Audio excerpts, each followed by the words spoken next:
The Sooner the Buddha. Life Lessons by RCB. Lovers, as we all know, like to spend private time together, away from the prying eyes of others, cocooned against the world, especially during the early stages of their infatuation with each other. Lovers are preoccupied with each other's thoughts and emotions and, dare I say it, preoccupied with each other's bodies. We were no different. In the early days and months and years, we were totally responsive to each other's merest whims and, let's face it, responsive to each other's emotional states and bodies. I won't go into the sordid details. They were frankly too embarrassing, especially now that we are both well past all of these shenanigans. The Oxford Dictionary, as you would expect from such an erudite compendium and academic publication, manages in its own precise and cool fashion, in the sense of dispassionate and objective, to pin the insect on the board most effectively as follows. Infatuation, an intense but short-lived passion or admiration for someone or something. It then provides 3 examples. He had developed an infatuation with the girl. I hope this is merely a passing infatuation. The 3rd example, which the Oxford explains is a mass noun, whatever that may be, the thrill of infatuation. For lovers in the initial throes of their thrilling infatuation with each other, each and every part of each other, and believe somehow that their love is unique and that their bodies are both sacred and sacrosanct, knowable only to each other.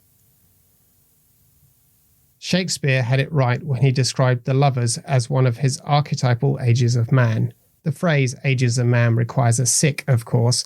At least outwardly, we are more aware that women have rights after all. They make up around 50% of humankind. It may even require a sick. It is such a condescending phrase, but then Shakespeare lived in a very different time. But enough of that. Shakespeare described the lover as sighing like a furnace with a woeful ballad made to his mistress's eyebrow. We were lovers once, but these days, of course, passion is all but dead and buried, and good riddance to it. That down-to-earth, British music hall working-class comedian of the 1950s, Billy Russell, put it all in context. Of his wife's sporadic prompting and gestures indicating that she would, as the vulgar might say, like a little bit, put the view, you know what it's like when you reach my age, you'd rather have half an ounce of tobacco. Maybe you'd pull it differently. I'm sure you can come up with your own preferences. Maybe a beer with some mates down the pub, a cup of coffee and a good chat with friends. Sitting and watching a TV movie. Become engrossed in a really good book. Explore your creativity and paint a picture. Get into a decent conversation at a book club. Go down to the men's shed. Take a nap on the couch mid-afternoon. Go to bingo. Such are the pastimes of our old age. The thing is, once the passion that results in a woeful ballad made to his mistress's eyebrow has subsided, once the infatuation has faded, once the wheel of the wagon is broken, to use another phrase of Billy Russell, our youthful preoccupations seem rather odd. A few years back, we must have sensed that things in our relationship were cooling, that our youthful passions were waning. Perhaps we were both wanting to somehow revive the old bodily passions, that sense of wonder and adventure we had both felt, albeit years ago. We felt an urge to revisit past times, return to a time when we were young and gay. Funny how the word gay has changed its meaning. It once meant excited and carefree. Now it refers to that infatuation and attraction that some people feel for persons of the same gender. I can't remember whose idea it was to go to Castlemaine. Perhaps one of us found an advertisement as we scrolled through Google or Facebook and pointed it out to the other. We each thought of it as a good idea. We booked into a B&B close to Castlemaine for a couple of days, but the main focus of our trip was to spend time in the 1860s mansion Buda in Castlemaine. I wondered from where on earth did that name derive.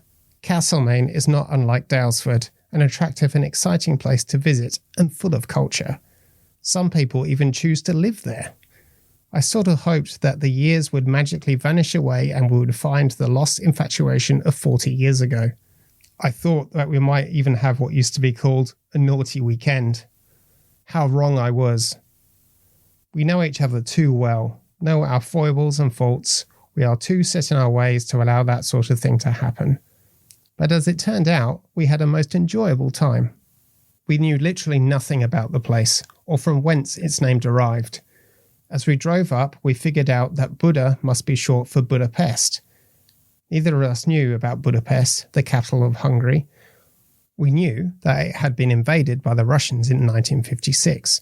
We'd seen pictures of Russian tanks rolling down the streets of Budapest and probably churning up the bitumen in their wake. The depth of my knowledge of Budapest was about the depth of a puddle in a suburban street after a shower of rain.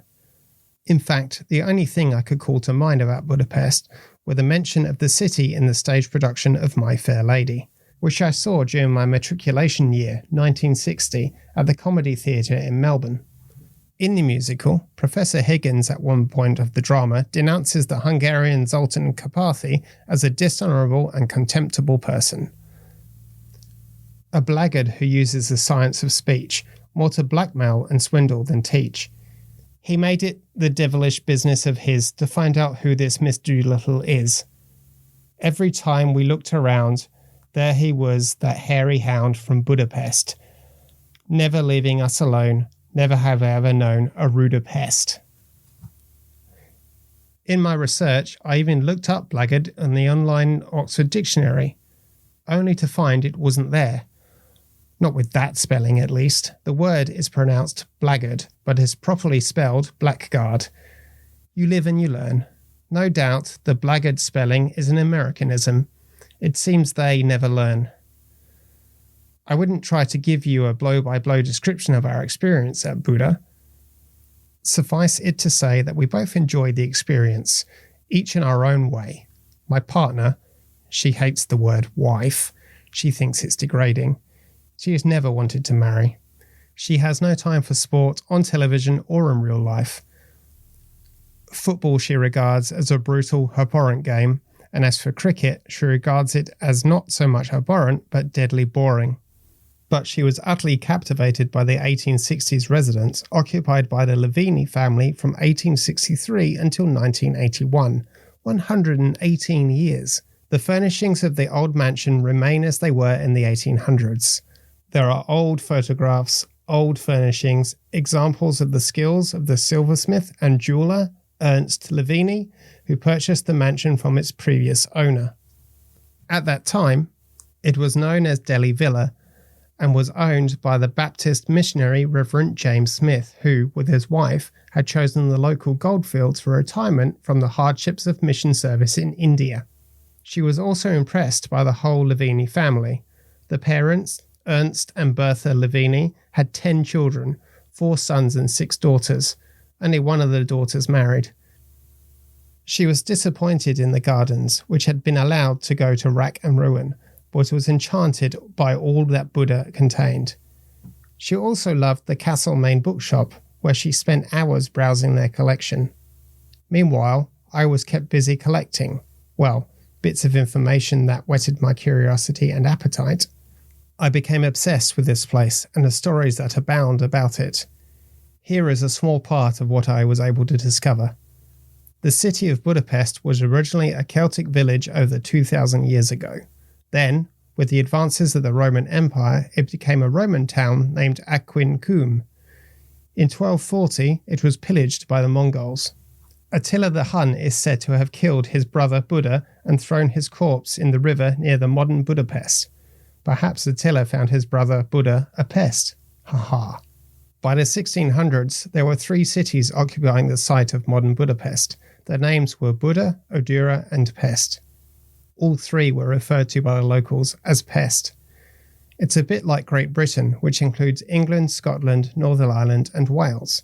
This kind of language usage goes by the name of pars pro toto. One part is used to name the whole. It was in 1884 that they became Budapest.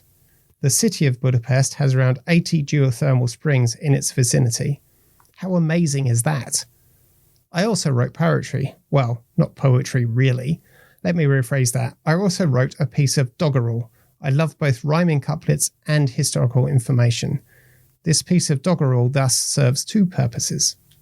In love, the city of Budapest, which should not be confused with Bucharest, One is in Hungary, the other Romania, as in, I must be going, I cannot remain here.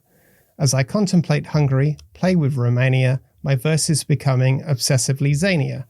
I find myself wandering away from the common sense. Hungary is the source of this pandemic pestilence. So the world is as it should be. We each enjoyed ourselves, exploring whatever took our fancy. She loved the silversmithing and the artwork and the ancient furnishings and the photographs and the bookshop in Castlemaine. I enjoyed hunting down all sorts of useless information and jotting it down in my journal. And we chatted all the way back home in the car about what we had learned. About RCB. RCB is a retired teacher who offers musings based on his life experience.